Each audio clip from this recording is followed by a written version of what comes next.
दौलत, शोहरत, ऐशो आराम, इतनी कमाल की जिंदगी शायद ही किसी को बुरी लगती होगी। हाँ, लेकिन एक बात ये भी है कि ये सब अचीव करने के लिए एड़ी चोटी का जोर लगाना पड़ता है, मेहनत करनी पड़ती है, लगन दिखानी पड़ती है और सब कुछ दांव पर लगाना पड़ता है। फिर भी आपकी किस्मत है कि आप अमीर बन जाएं, वरना तो ठीक है, जो चल रहा है वो तो चल ही रहा है। कभी कभी ऐसा लगता है ना कि इन सारी बातों में कुछ एक आध पॉइंट ऐसा है जो कि मिस हो रहा है। आप ईमानदारी से काम कर रहे हैं, मेहनत कर रहे हैं, प्लानिंग, गोल सब कुछ कर रहे हैं, लेकिन कुछ ऐसा है जो आपसे छूट रहा है। तो आज की समरी में एग्जैक्टली वो क्या है जो मिस हो रहा है और जो आप चाहते हैं वो अचीव नहीं कर पा रहे हैं, उसी के बारे में हम जानेंगे। बिना देर किए शुरू करते हैं आज की इस समरी को, जिसका नाम है रिच डैड पुअर डैड, जिसे लिखा है रॉबर्ट कियोसाकी ने। तो बात ऐसी है कि रॉबर्ट कियोसाकी, जो कि इस बुक के ऑथर है, उनके दो पिता थे। उनके एक पिता जो पढ़े लिखे थे, पीएचडी होल्डर थे, मगर जिंदगी भर गरीब ही रहे और गरीबी में ही मरे, इसलिए रॉबर्ट उन्हें पुअर डैड कहते थे। वहीं उनके दूसरे पिता बहुत पढ़े लिखे तो नहीं थे, मगर काफी अमीर थे, उन्हें रॉबर्ट रिच डैड बुलाते थे। अब ये सोचने की बात है कि किसी भी इंसान के एक ही वक्त में दो पिता कैसे हो सकते हैं। आइए समझते हैं। उनके गरीब पिता का बस एक ही सपना था कि रॉबर्ट खूब मेहनत से पढ़ाई करने के बाद किसी बड़ी सी कंपनी में नौकरी करके अपना फ्यूचर सिक्योर कर ले। मगर रॉबर्ट के दूसरे पिता, जो कि अमीर थे, वो दरअसल रॉबर्ट के दोस्त माइक के पिता थे। वो चाहते थे कि रॉबर्ट अपनी जिंदगी में कुछ चैलेंजेस ले, क्योंकि सारे सबक सिर्फ स्कूल में ही नहीं सीखे जाते। कुछ सबक ऐसे होते हैं जिन्हें इंसान अपनी जिंदगी के तजुर्बों से ही सीखता है।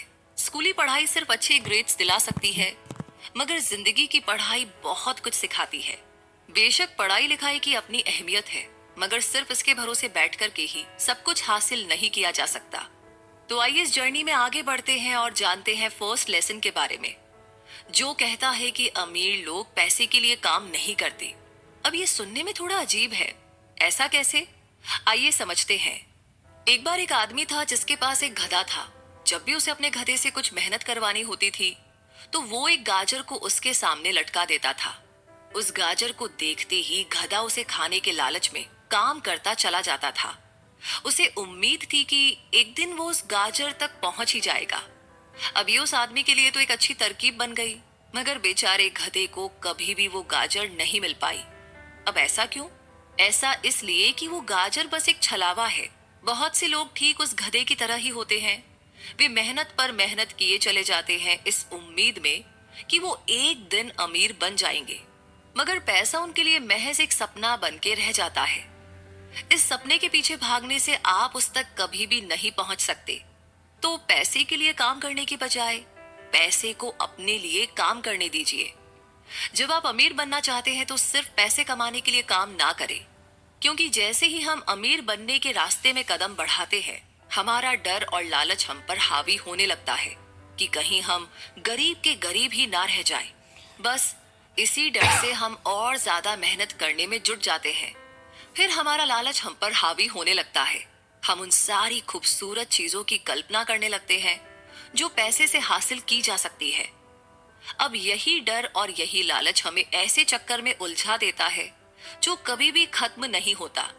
तो अब हम और मेहनत करते हैं कि और ज्यादा कमा सके, और फिर हमारा खर्च भी उसी हिसाब से बढ़ने लगता है। इसको ही अमीर डैड रैट रेस कहते हैं, यानी कि चूहों की दौड़। अब इसका नतीजा ये हुआ कि हम पैसे कमाने के लिए हद से ज्यादा मेहनत करते हैं, खर्च करते हैं। तो ये एक ट्रैप है, और आपको लालच और डर का ये ट्रैप अवॉइड करना है, क्योंकि हम में से ज्यादातर लोग जो अमीर होना चाहते हैं इसी ट्रैप का शिकार हो जाते हैं। तो पैसे के पीछे मत भागिए, बल्कि पैसे को अपने पीछे भागने के लिए मजबूर कर दीजिए। आपकी नौकरी लगी है तो काम पर ये सोच करके मत जाइए कि हर महीने आपको एक पे चेक लेना है, क्योंकि वो पे चेक आपके सारे बिल्स मुश्किल से ही भर पाता है। ये तो हर महीने की कहानी बन जाती है। फिर तंग आकर आप कोई दूसरी नौकरी ढूंढकर और ज्यादा मेहनत करने लगते हैं, लेकिन तब भी आप पैसे के लिए ही काम कर रहे होते हैं, और यही रीजन है कि आप कभी भी अमीर नहीं बन पाते। Book summary rich dad poor dad popular series का एक हिस्सा है, और जाहिर सी बात है कि इस बुक के राइटर भी हैं रॉबर्ट कियोसाकी। और अगर आप अपनी जॉब क्विट करना चाहते हैं और एक बिजनेसमैन बनना चाहते हैं, तो फिर आज की ऑडियो बुक समरी आपके लिए ही है। तो आइए बिना देर किए शुरू करते हैं before you quit your job, जिसे लिखा है रॉबर्ट कियोसाकी ने, और बुक का इंट्रोडक्शन कुछ इस प्रकार से है। क्या आप अपने रेगुलर 9 to 5 जॉब से थक चुके हैं? क्या आप एक एम्प्लॉय के रूप में काम करते करते बोर हो गए हैं? अगर हाँ, तो ये बुक आपके लिए है। शायद आप भी ऐसे लोगों को जानते होंगे जिन्होंने जॉब को छोड़कर बिजनेस की शुरुआत की और आज वो काफी सक्सेसफुल हैं और अच्छा खासा कमा रहे हैं। आप भी उनमें से एक बन सकते हैं। ये बातें सिर्फ कोरी कल्पना नहीं है और ना ही कोई सपना है। इस बुक के ऑथर रॉबर्ट आपको सिखाएंगे कि अपनी जॉब छोड़कर एक लंबी छलांग लगाने से पहले आपको क्या क्या सीखने की जरूरत है। एक बिजनेसमैन बनना आसान नहीं है। इस बुक के जरिए आपको यह समझ में आएगा कि इस प्रोफेशन में सिक्योरिटी नाम की कोई चीज नहीं होती। इसमें आपको रेगुलर सैलरी और बेनिफिट्स नहीं मिलने वाले। आप ये भी जानेंगे कि नए बिजनेसमैन बार बार और कई बार फेल भी होते हैं, लेकिन मायने ये रखता है कि आप अपनी गलतियों से सीखकर कड़ी मेहनत करने के लिए तैयार हों। इस सफर की शुरुआत अपना माइंडसेट और नजरिया बदलने से होती है।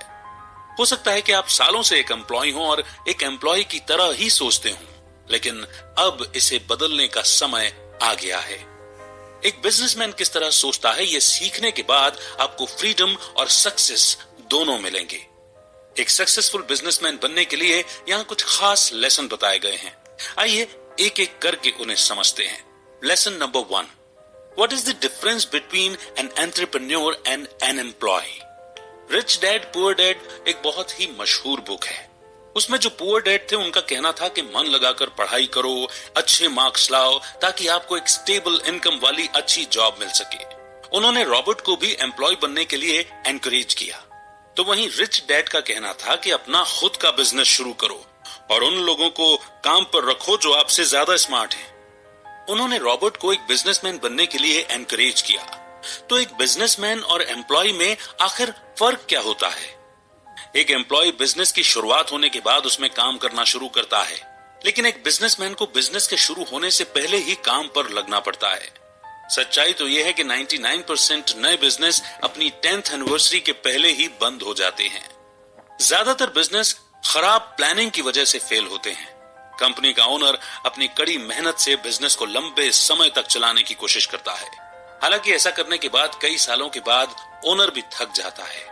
काफी समय और पैसा उन एक्टिविटीज में लगानी पड़ती हैं जो असल में प्रॉफिट कमाने में कोई मदद नहीं करते।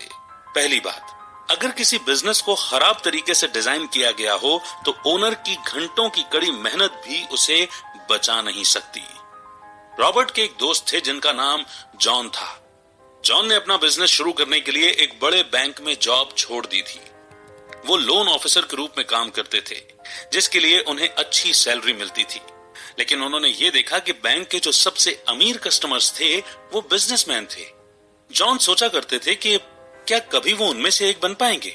वो एक एम्प्लॉय की तरह नहीं बल्कि एक बॉस बनकर अपने तरीके से काम करना चाहते थे। इसीलिए जॉन ने जॉब छोड़ दी और अपनी माँ के साथ एक छोटा सा फूड जॉइंट खोल लिया। वो वहां लंच सर्व करते थे। उन्होंने शहर में कॉर्पोरेट ऑफिस के पास एक जगह रेंट पर ले ली। हर रोज जॉन और उनकी माँ सुबह 4 बजे उठते और खाना तैयार करने में लग जाते। दोनों कम दाम पर अच्छा खासा खाना परोसने के लिए कड़ी मेहनत कर रहे थे। वो कम दाम लेते थे लेकिन प्लेट भर कर खाना देते थे। रॉबर्ट अक्सर वहां खाने और उनसे बातें करने जाते थे। जॉन बहुत खुश लग रहे थे। उन्हें कस्टमर्स को सर्व करना बहुत पसंद था। वो अक्सर रॉबर्ट से कहते कि किसी दिन हम भी एक बड़ा नाम होंगे। हम लोगों को काम पर रखेंगे ताकि वो हमारे लिए कड़ी मेहनत कर सकें। लेकिन वो दिन कभी नहीं आया। जॉन की माँ गुजर गई थी। जॉन ने जॉइंट बंद करके एक रेस्टोरेंट में मैनेजर की पोस्ट के लिए अप्लाई किया। अब जॉन एक बार फिर से एम्प्लॉय बन गए थे। आखिरी बार जब रॉबर्ट उनसे मिले तो जॉन ने बताया कि उनकी सैलरी कम थी लेकिन उन्हें कम घंटे काम करना पड़ता था। अब आप कहेंगे कि कम से कम जॉन ने बिजनेस चलाने की कोशिश तो की और उसने बहुत कड़ी मेहनत भी की। अगर उनकी माँ जिंदा होती तो हो सकता था कि उनका बिजनेस बढ़ जाता और वो बहुत पैसे कमा लेते। रॉबर्ट को जॉन की माँ से बहुत लगाव था। वो इस बात से दुखी थे कि इतनी मेहनत करने के बावजूद उनका बिजनेस फेल हो गया था। लेकिन ये फेलियर भी बिजनेसमैन होने का एक हिस्सा है। जॉन के बिजनेस को डिजाइन करने के तरीके में कुछ गलती थी। एक सक्सेसफुल बिजनेस को इस तरह डिजाइन किया जाना चाहिए ताकि वो अपने ओनर के ना होने के बावजूद भी चलता रहे और ग्रो करता रहे। यही एक बिजनेसमैन का असली काम होता है। उसे एक ऐसा बिजनेस मॉडल बनाने की जरूरत है जो उसके होने या ना होने के बावजूद कस्टमर्स को वैल्यू दे सके, लोगों को काम पर रख सके, ग्रो कर सके। रॉबर्ट के अनुसार बिजनेस में 4 तरह के लोग होते हैं। पहला है एम्प्लॉय, दूसरे हैं खुद का बिजनेस चलाने वाले छोटे बिजनेस ओनर्स, तीसरे हैं बड़े बिजनेस ओनर्स जो 500 या उनसे ज्यादा एम्प्लॉयज को काम पर रखते हैं, और चौथे हैं इन्वेस्टर्स। एक सीनियर मैनेजर और सिक्योरिटी गार्ड दोनों ही कंपनी के एम्प्लॉय हैं। उन्हें रेगुलर सैलरी मिलती है। ऐसे लोगों को सेफ और फिक्स्ड इनकम चाहिए। बिजनेस ओनर्स का यह मानना है कि अगर आप कोई काम ठीक से करवाना चाहते हैं तो आपको उसे खुद करना चाहिए। ऐसे लोगों को दूसरों पर कम विश्वास होता है, इसलिए इनका बिजनेस ज्यादा बड़ा नहीं हो पाता। ये छोटे बिजनेस ओनर्स सारे काम खुद संभालते हैं। वहीं दूसरी ओर बड़े बिजनेस ओनर्स अच्छा सिस्टम बनाने में और टैलेंटेड लोगों को काम पर रखने में विश्वास करते हैं। ऐसा करने से कंपनी ओनर की लगातार निगरानी के बिना भी बड़ी हो सकती है। इन्वेस्टर्स वो होते हैं जो छोटे और बड़े बिजनेस की तलाश में रहते हैं, जो उनके पैसों का सही इस्तेमाल कर उसे और बढ़ा सकें। दोस्तों, हमारी ये स्टोरी यहीं पर ख़त्म होती है। ये बहुत अच्छी बुक है, इसको सबको पढ़ना चाहिए एक बार। अब हम आपके लिए कोई और ऑडियो समरी लेके आएंगे बहुत जल्दी। आप